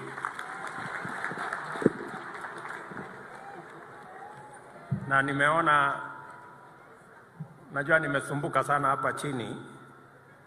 Alikuwa hawa wazungu wakiongea na niuliza huyu amesema nini? Huyu amesema nini? Sasa na nimemsaidia sana, naeleza huyu amesema hivi. Sasa amesimama hapa ameongea tena ile Kiingereza, nikashangaa sasa huyu mtu kumbe alikuwa ananienjoy. This is a very special moment in the history of public delivery in our country. For decades, success in relieving citizens of the huge burden of human suffering and financial distress caused by illness has been elusive. The main reason for this is that our health system devoted itself exclusively to the provision of curative services and primary health and gave minimal attention to prevention and promotion of health interventions that begin at home, often before the onset of serious illness. At the consultative stage of the process by which we formulated the bottom-up economic transformation agenda, Kenyans made it very clear to us that the transformation of our public health care model was long overdue. Despite appreciable progress in enhancing the availability of healthcare infrastructure, technology and personnel access to curative health remained difficult and the cost so high that many thriving households have been plunged into serious financial trouble by the illness of a single family member. 36% of our citizens are at risk of being impoverished by the catastrophic financial burden of serious illness. And in fact, statistics show that 1 million Kenyans every year sink into poverty because of chronic illnesses of their family members. Kenyans, therefore, expressed their yearning for a new approach to healthcare, one that saved costs, simplified the means of actualizing the fundamental constitutional right to the highest attainable standards of health set out in Article 43(1)(a), and we met them directly halfway at their point of need. We agreed that a community health approach is the foundation of preventive health care, mainly because 70% of cases attended to in our hospitals are preventable. At the same time, every shilling invested in community health has a return of 9 shillings saved in curative healthcare costs. We committed, therefore, to employ community health promoters as a critical component of the national primary healthcare system, in addition to employing 20,000 healthcare workers. These are doctors, nurses, clinical officers, laboratory technologists, physiotherapists, and others to bring the ratio of healthcare workers to the population to 23 for every 10,000 as recommended by the World Health Organization. The case for primary health underpinned by a well-resourced community health system at the very bottom is overwhelming. This is why our community health has received strong support from both levels of government, providing an opportunity to showcase a transformed approach to collaboration between the national and county governments. Our journey to deliver this commitment is now well underway. Today, we strike out in the new direction to execute a paradigm shift in the way we serve the people of Kenya with regard to their healthcare needs. Kenyans will now be attended to at their homes by fully trained, homegrown community health promoters who shall be supervised by qualified health workers. And I am very proud that we have 7,000 plus just for Nairobi County.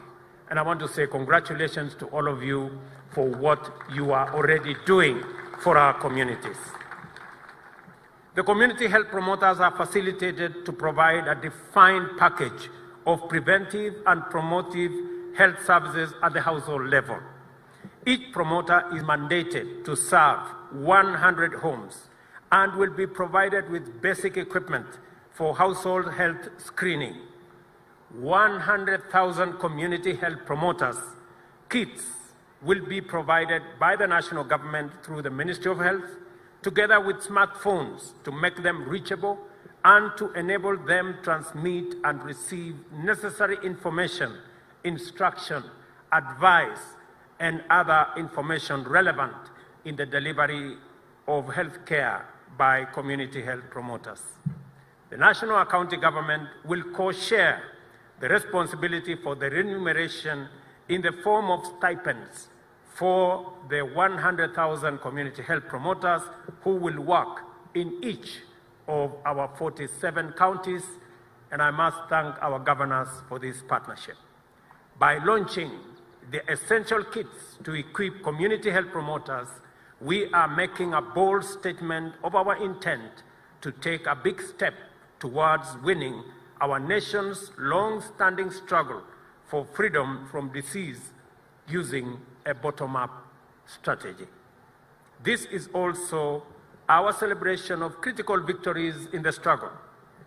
Victory for citizens' well-being and freedom from disease, for devolution and collaboration between national and county governments, for the bottom-up economic transformation agenda, and most importantly, an immense victory for the people of Kenya. Shortly, Kenyans will no longer need to travel to a health facility for basic screening and the treatment of minor ailments, as well as preventative and promotive health care. Instead, health facilities in the form of these kits and the community health workers who shall operate them shall go to Kenyans and serve them at their homes. This is the essence of a bottom-up transformation of citizen services. I urge community health promoters and healthcare workers to serve Kenyans with zeal and motivation, and to be compassionate, respectful, gentle, and thoroughly professional. I urge them to remain focused on helping our nation win the struggle for freedom from disease. I also take this opportunity to express my appreciation for the patriotism of our county governors, whose dedication to this partnership has been exemplary. And I have made a commitment to our governors that they have my personal and they have the national government's support as they work tirelessly to make sure that we keep our country safe from disease.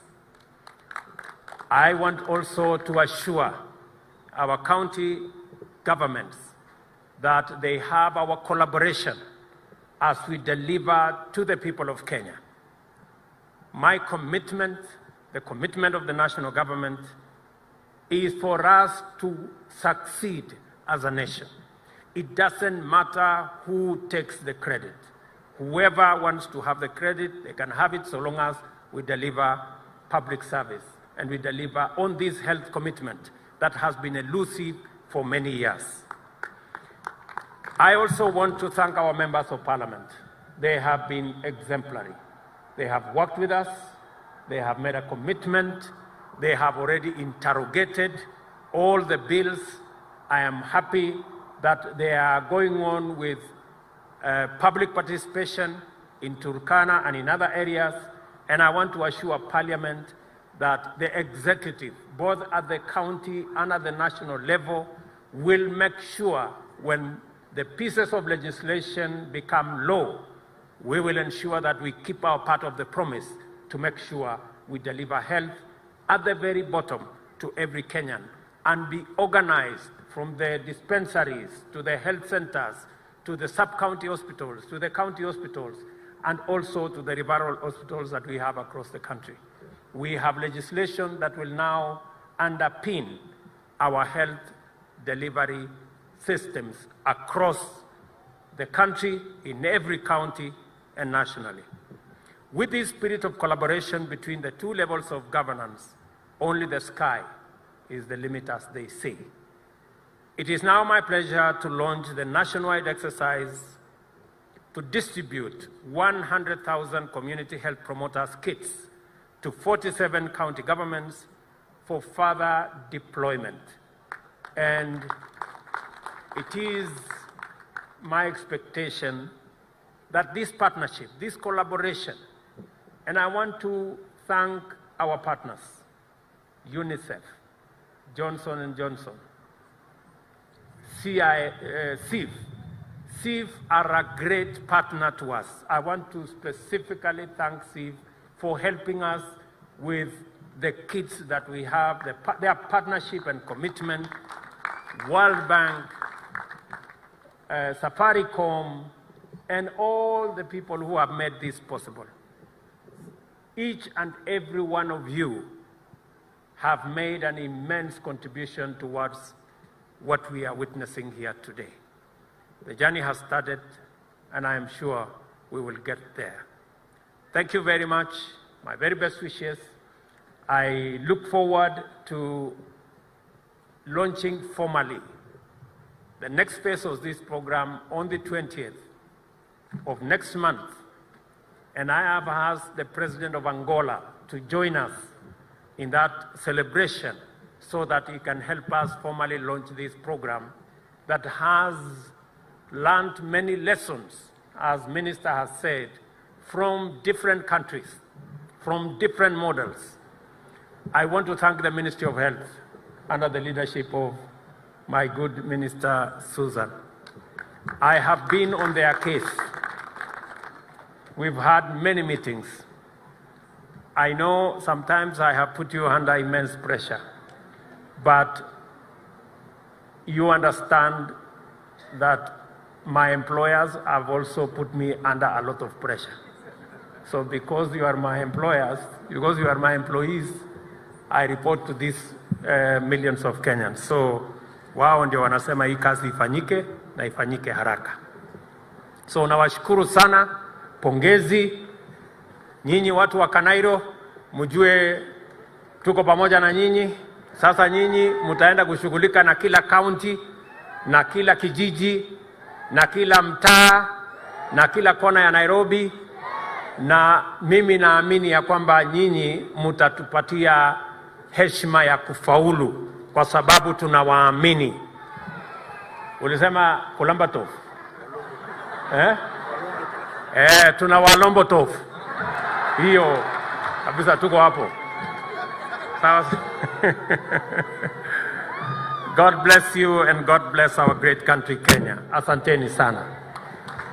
Asante sana Mheshimiwa Rais. We have only 3 more items that we'd like to do. The first one is a handover of the checks, where we would like to have you hand over. Kindly let's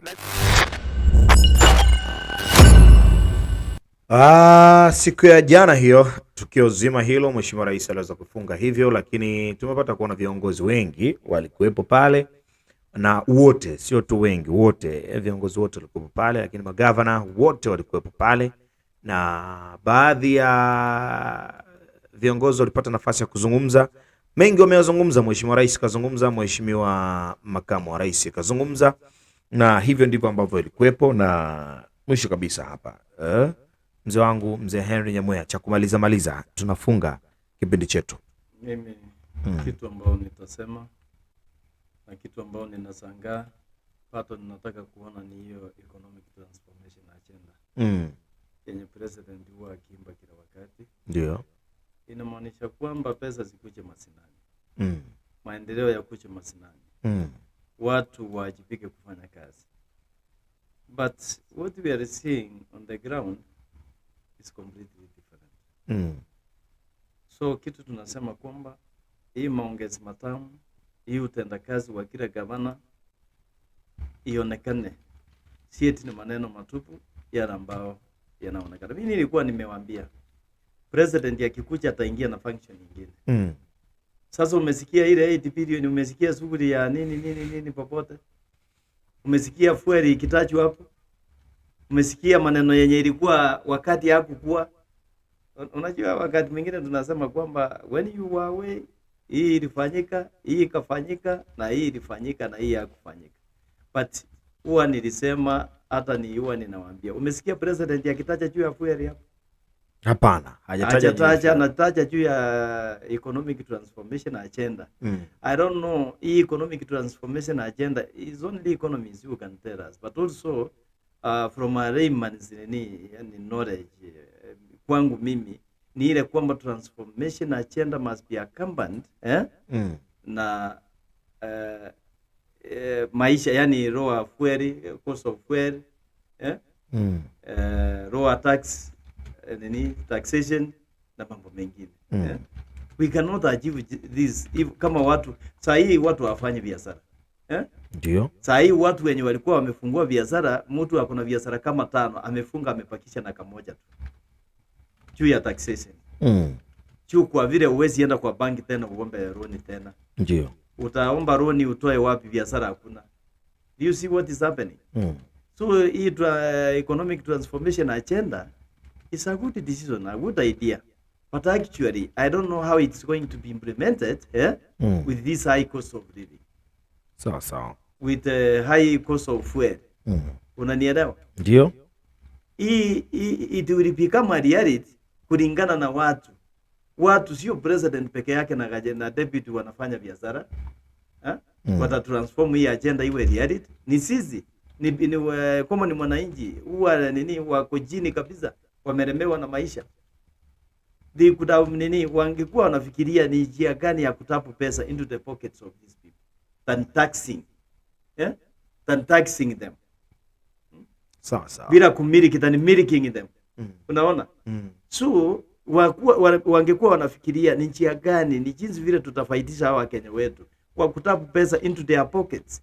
Then they can be able to start up easy SMEs, small and medium enterprises. Sitakuwa aje hata sasa hivi ukiona watu wanaungana pamoja tu wanafanya maendeleo, hakuna, kwa maana what they need is startup capital. Unanielewa? Ndio. Banki ya spehani, serikali yenyewe haitaki kuruhusu pesa to tap money into the pockets of these people. How can transformation economic transformation agenda become a reality without involving stakeholders who are the common mwananchi, who are the taxpayers? Unanielewa? Ndio. The only way economy can be improved ni ile kwamba circulation of money iwe mpaka chini pale kwa mtu wa mama mboga chini, mtu wa wheelbarrow pale chini, mtu maisha imeremea pale chini. Instead it is the opposite. So I don't know how this economic transformation agenda will become a reality, and where the people are suffering, why the people don't have money, why the people don't do business, where there is no circulation of money on the ground.